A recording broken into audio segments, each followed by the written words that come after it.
आज एक बहुत ही इंटरेस्टिंग आंकड़ा मैं आपके सामने लेकर आई हूं। 12,000 वोट, ये है वो आंकड़ा। आपको पता है, अगर ये 12,000 वोट ज्यादा मिले होते तो आज तेजस्वी यादव बिहार के सीएम होते, यानी 2020 में वो जीत जाते और आज सत्ता में महागठबंधन होता। अब मैं आपको बताती हूं कि ये कौन सा आंकड़ा है और हम अभी इस आंकड़े की क्यों बात कर रहे हैं। तो आज सीएम होते तेजस्वी यादव, कैसे सिर्फ 12,000 से हारी सत्ता, सिर्फ 12,000 वोट, इतने से महागठबंधन एनडीए से हार गया। क्या इस बार इंडिया गठबंधन करेगा? कमाल सवाल है। ये जो पिछली बार 12,000 वोट रहे, क्यों रहे, कैसे चिराग पासवान एक बड़ा फैक्टर बने, और क्या अब इंडिया गठबंधन पिछली बार से बेहतर कर पाएगा? यही आपको समझना है रिमझिम के 5 पॉइंट्स में। सबसे पहला है, कैसे सिर्फ 12,000 वोटों से बिहार हार गए थे तेजस्वी। दूसरा है, कैसे चिराग पासवान ने आरजेडी को जितवाया। Yes, you heard it right, Chirag Paswan ने आरजेडी यानी कि महागठबंधन को जीतने में मदद की, वो भी बताऊंगी। तीसरा है, क्या है 2025 में बिहार का सियासी गणित, 2020 से लेकर अब 25 में कितने हालात बदल गए हैं।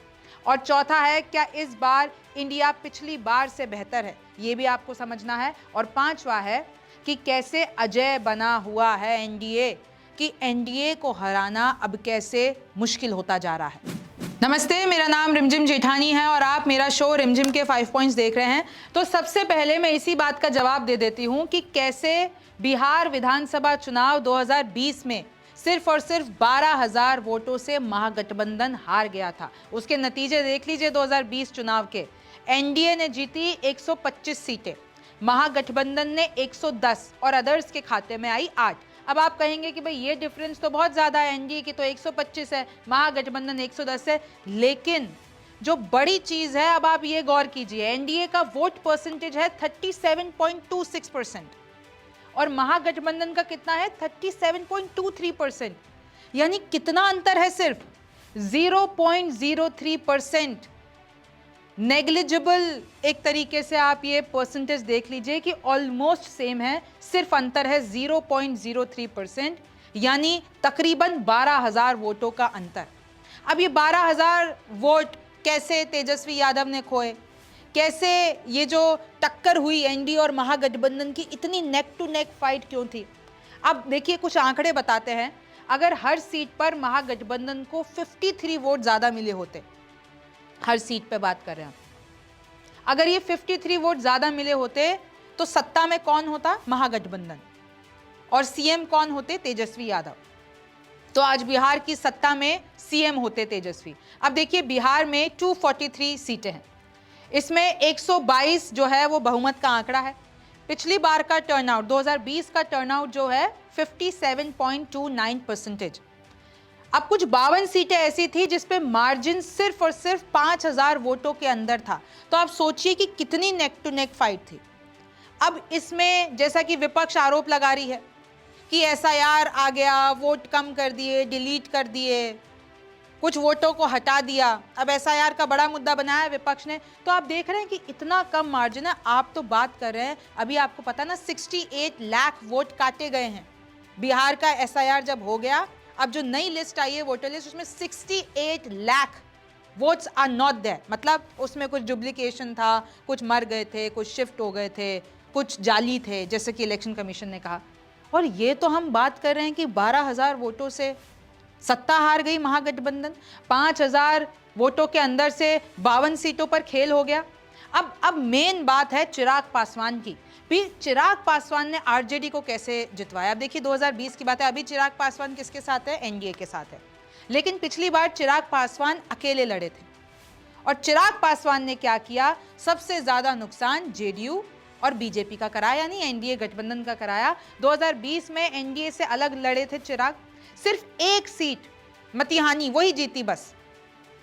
और लड़े कितनों पे थे? 135 पे। सोचिए, 135 पे चिराग पासवान लड़े, सिर्फ एक सीट जीती, और किसके लिए वोट कटवा साबित हुए? जेडीयू के लिए सबसे ज्यादा। जेडीयू को सबसे बड़ा झटका लगा। एनडीए को लगभग 54 सीटों पर नुकसान पहुंचाया। सोचिए, 54 सीट्स। तो चिराग पासवान कहीं ना कहीं कारण बने कि तेजस्वी यादव कई सीटों पर आगे निकले। और जो ये मार्जिन था उनकी जीत का, ये जो 12,000 का मार्जिन है, तो कहीं ना कहीं वो 12,000 जो छोटा सा मार्जिन है वहां तक तेजस्वी यादव पहुंच पाए। क्योंकि आपको पता है 2015 में नीतीश कुमार महागठबंधन के साथ थे और फिर 2020 में वो बीजेपी के साथ हो गए। तो यही खेल हुआ। जेडीयू को सबसे बड़ा झटका लगाया था चिराग पासवान ने। जेडीयू के वोट मतलब बट गए थे और उसको बांटने वाला कौन था? चिराग पासवान। और इससे तेजस्वी यादव ने बढ़त बनाई और जो मार्जिन था जीत का एनडीए से वो सिर्फ 12,000 रह गया। इसी कारण बाजी मार ले गई थी आरजेडी। हालांकि जो तेजस्वी यादव है वो अपनी सीट से लगभग 38,000 वोटों से जीते थे। अब देखिए 7 करोड़ वोटर थे लगभग पिछली बार, उसमें से 4 करोड़ ने डाला था वोट। और इस बार तो एसआईआर के बाद और कम हो गए हैं वोटर, कुछ नाम जुड़े भी हैं और 68 लाख बताया जा रहा है कि हट गए हैं और कुछ 21 लाख वोटरों को जोड़ा गया है। अब सबसे पहले ये आंकड़ा देखिए। इस आंकड़े में आप देखेंगे कि भारतीय जनता, भाई पिछली बार 2020 में एनडीए में कौन कौन था? बीजेपी, जेडीयू, वीआईपी और एचएएम। इसमें बीजेपी ने जीती 74 सीट्स, जनता दल ने जीती यानी कि नीतीश की पार्टी ने जीती 43। अब अगर आप इंडिया गठबंधन की बात कर लेते हैं तो सबसे बड़ी पार्टी कौन बनी थी? आरजेडी बनी थी, 75 सीटें जीती। कांग्रेस लड़ी 70 पर लेकिन जीती सिर्फ 19 सीटें। फिर आप देखिए एआईएमआईएम के खाते में भी 5 सीटें आई थी। और ये अगर आप लोक जनशक्ति पार्टी देखेंगे यानी चिराग पासवान की पार्टी 135 पर लड़ती है, सिर्फ 1 जीतती है। तो सोचिए कि वोट कटवा का कितना बड़ा काम किया है जेडीयू के लिए। अब मैं आपको यह भी बता दूं कि अभी के जो समीकरण हैं वो बदल चुके हैं। अब तो मार्केट में अब देखिए कि कैसे खिसारी की अगर आप बात कर लेते हैं, आप बात कर लीजिए कि अब तो पीके भी उतर गए हैं। अब क्या करेंगे वो? जीत तो मतलब उस तरीके की आप सत्ता में तो नहीं आ सकते, लेकिन आप वोट काटेंगे। अब आप कितनों के वोट काटेंगे? तो इस बार का जो चुनाव है वो बहुत ही कॉम्प्लिकेटेड है। जरा एक बार मैं 2015 की आपको याद दिला देती हूँ। आपको पता है महागठबंधन में आरजेडी, जेडीयू, कांग्रेस थे और 2015 में इन लोगों ने 41.9% लिया था और एनडीए उस टाइम पे सिर्फ 34% था। कट्टू 5 साल बाद जब नीतीश चले जाते हैं एनडीए के दामन में, उसके बाद लगभग आप देख लीजिए कि कैसे जो मैंने आपको 2020 के परसेंटेज बताए हैं ऑलमोस्ट सेम हो गया, 37। तो यही कहीं ना कहीं बात हुई थी कि 2015 में महागठबंधन को लैंडस्लाइड मिली थी, कोई तोड़ नहीं था तेजस्वी यादव और टीम का। लेकिन अब समीकरण बदल गए हैं। अब मैं आपको बताती हूं कि क्या समीकरण बदल गए हैं। लेकिन अगर आप यहां पे देखेंगे, सवाल पूछा जा रहा है कि क्या अब इंडिया गठबंधन बेहतर है? क्या अब राहुल गांधी की छवि बेहतर हो गई है बिहार में?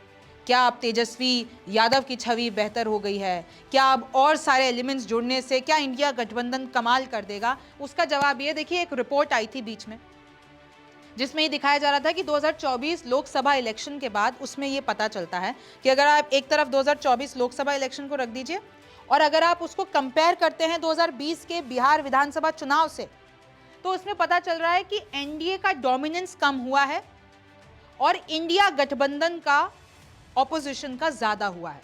और एक तरीके से जन स्वराज पार्टी भी 2025 में आ गई है। अब तेजस्वी यादव ने जो मैनिफेस्टो निकाला उसमें वो यूथ की बात कर रहे हैं, वो एम्प्लॉयमेंट की बात कर रहे हैं, वो पिछड़ा वर्ग की बात कर रहे हैं, उनका मुस्लिम एमवाई फैक्टर तो आपको पता ही है। तो अब ऐसा कहा जा रहा है कि 2024 के लोकसभा इलेक्शन अगर देखते हैं तो उसमें ऑब्वियसली इंडिया गठबंधन ने बेहतर प्रदर्शन किया, तो वो बिहार में भी किया। तो अगर वो वाली जीत आप इधर रखते हैं तो भाई बिहार में इस बार इंडिया गठबंधन बेहतर कर लेगा। लेकिन ये बात आपको माननी पड़ेगी कि लिटरली कुछ सालों से देखें तो एनडीए वहां पर अजय बना हुआ है। नीतीश फैक्टर ऐसा है जहां जिसके साथ होता है वो सत्ता में आ जाते हैं। लेकिन इस बार क्या हुआ है? इस बार बीजेपी और जेडीयू एक ही पेडेस्टल पे है, दोनों ने सेम सीटों पे चुनाव लड़ना है। अभी तो अमित शाह ने यह भी कह दिया है कि नीतीश कुमार के नेतृत्व में हम चुनाव लड़ेंगे, यानी सीएम चेहरा वो रहेंगे। और कहीं ना कहीं एनडीए में सब कुछ सेट है, चाहे वो सीट शेयरिंग हो, चाहे वो जितनी भी चीजें हो। लेकिन अगर आप इंडिया गठबंधन में देखते हैं, अभी तक इन लोगों ने ऑफिशियल ऐलान नहीं किया एनडीए की तरह कि हमारी सीट शेयरिंग ये है। ये लोग अभी भी असमंजस में हैं। तो ये बात माननी पड़ेगी कि एनडीए का स्ट्रॉन्ग ग्राउंड है। 2015 से लेकर अगर हम 2025 की बात करते हैं, एनडीए वहां पे बहुत स्ट्रांग हो गई है। और अगर बीजेपी अकेले की बात करते हैं तो वो भी वहां पर स्ट्रांग हो गई है। चाहे आप मोदी फैक्टर ले लीजिए, चाहे आप वेलफेयर स्कीम्स ले लीजिए, और ओपोजिशन अभी सीट शेयरिंग में अटकी हुई है। अभी अलायंस में जो डिसिप्लिन होना चाहिए वो नहीं है। कुछ 12 सीटों पर ये लोग फ्रेंडली फाइट कर रहे हैं। वो बिहार पूछ रहा है कि राहुल गांधी को आने में इतनी देरी क्यों हो रही है। तो देखिए, बहुत सारे ऐसे फैक्टर हैं जो बिहार में इस बार हैं। और अगर आप देख लेते हैं, मैं अभी आपको क्योंकि समीकरण बता रही हूँ, तो आपको ये तो पता ही है कि 6 नवंबर को पहला फेज है बिहार में, और 11 नवंबर को दूसरा है, और 14 नवंबर को आपके सामने नतीजे होंगे। यानी अब कुछ ही दिन रह गए हैं और बिहार की तकदीर पलटती है, वही रहती है, ये वक्त बताएगा। लेकिन एक और चीज़ देखिए कि अगर हम पिछले बार 2020 में वापस जाते हैं, 13 जिलों में महागठबंधन जीती थी और 17 में एनडीए जीती थी। अब जो महागठबंधन के इलाके हैं, यानी विपक्ष के जो इलाके जीते हुए पिछली बार, वो एक बार आपको बता देती हूँ। शिवहर, सिवान, सारण, बेगूसराय, फिर आप आगे देखिए पटना, भोजपुर, बक्सर, कैमूर, रोहतास, अरवल, जहानाबाद, औरंगाबाद, नवादा, और यही सारे जितने भी जिले हैं यहाँ पर महागठबंधन जीती थी। और अभी की अगर हम बात करते हैं, 243 कॉन्स्टिट्यूएंसीज हैं, इसमें से जनरल कितनी है? 203, एससी 38, एसटी 2, और आप देखिए कि पहले फेज में 121 सीटों पर चुनाव होगा, दूसरे फेज में 122 सीटों पर होगा। तकरीबन 90,712 पोलिंग स्टेशन हैं और 7.43 करोड़ वोटर्स हैं। जैसे कि मैंने आपको बताया कि एसआईआर के बाद अब वोटर्स की संख्या में भी बदलाव आ गया है। अब मेन वोटर्स कितने हैं? 3.92 करोड़, और महिला वोटर हैं 3.5 करोड़। आगे देखिए, इसमें जो होम वोटिंग फैसिलिटीज़ है वो तकरीबन 85 वोटर्स को मिलेगी। और कुछ प्रमुख चेहरे भी जान लीजिए।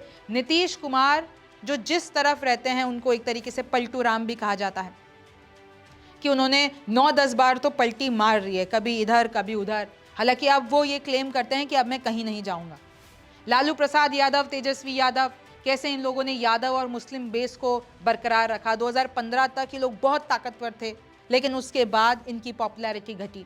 बीजेपी देख लीजिए, चाहे वो रूरल बिहार हो चाहे अर्बन हो, अब धीरे धीरे बिहार में बीजेपी की पकड़ मजबूत होती जा रही है।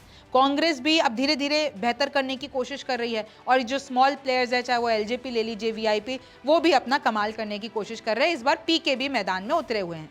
अब देखिए, जैसे कि मैं आपको बात बता रही थी कि बीजेपी सीट शेयरिंग, अगर हम एनडीए की बात करते हैं, बीजेपी को 101 सीटें, जदयू को भी 101 सीटें। अब इसमें से ये दोनों कितनी जीतते हैं वो बताएगा कि कौन ज़्यादा स्ट्रांग है, बीजेपी या जेडीयू। फिर आप देखिए, एलजेपी यानी कि चिराग पासवान, जो कि 2020 में अकेले लड़े थे, इस बार 29 सीट्स पर लड़ रहे हैं। अपने आप को मोदी के हनुमान कहते हैं। तो चिराग पासवान की इस बार इस सीट शेयरिंग में ताकत दिखी है। हालांकि जो एचएएम है, आरएलएम है, इन लोगों को 6 सीटें मिली, लेकिन ये भी थोड़े से खफा नजर आए। लेकिन इनमें उतना डिसिप्लिन है कि वे बगावत नहीं करेंगे। ठीक है, हम संगठन के साथ लड़ेंगे। अब तेजस्वी यादव ने तेजस्वी प्रण करके अपना मैनिफेस्टो निकाला है, और मैनिफेस्टो में आप जान रहे हैं कि कहां स्ट्राइक किया है? स्ट्राइक किया है कि भैया, मैं 20 दिनों के अंदर अंदर, जैसे ही मुझे सत्ता में बिठाओगे बिहार वासियों, तेजस्वी यादव आएंगे, सीएम बनेंगे, और वो 20 दिनों में हर एक फैमिली को सरकारी नौकरी देंगे। ये बहुत बड़ा वादा है जिसकी चर्चा हो रही है। कहीं ना कहीं कहा जा रहा है कि एनडीए खेमे में हलचल है। जिस बात का डर था वही तेजस्वी यादव ने कहा। बिहार में सबसे ज़्यादा, चाहे नौकरी ले लीजिए, चाहे आप एजुकेशन ले लीजिए, ये बहुत बड़े मुद्दे हैं। और सबसे पहला उन्होंने सरकारी नौकरी पे हिट कर दिया। फिर बोला महिलाओं के लिए माई बहन मान योजना चलाएंगे। फिर जो ओपीएस है, यानी कि ओल्ड पेंशन स्कीम है, हम उसको वापस ले आएंगे स्टेट के लिए। फिर कह रहे हैं कि एजुकेशन और इंफ्रास्ट्रक्चर में, चाहे वो महिलाओं के लिए हो, चाहे फिर आपका वो आपका ये रिजर्वेशन हो गया, चाहे वो पंचायत में हो, म्युनिसिपल बॉडी में हो, तो ये सारे जितने भी फैक्टर्स हैं वो लेकर आ गए हैं। कह रहे हैं कि एग्रीकल्चर और फार्मर सपोर्ट, एमएसपी हम गारंटी करेंगे। तो ऐसे करके उन्होंने बड़े वादे किए हैं। अभी तक और किसी का मैनिफेस्टो नहीं आया है, लेकिन इस बार का बिहार का ये जो जंग है, वो बहुत मज़ेदार होने वाला है, अनप्रिडिक्टेबल भी होने वाला है। एनडीए तो कह रही है कि भैया हम तो जीत ही रहे हैं, इसमें कोई दो राय है ही नहीं, एनडीए को हराना एकदम मुश्किल है। अब खैर कुछ ही दिन बचे हैं, ये समीकरण कैसे खेलते हैं इन सब की हम अपडेट्स आपको न्यूज़ 24 पर देते रहेंगे। आप देखते रहिएगा। मेरा नाम रिमझिम जेठानी है, आपसे फिर मुलाकात होगी।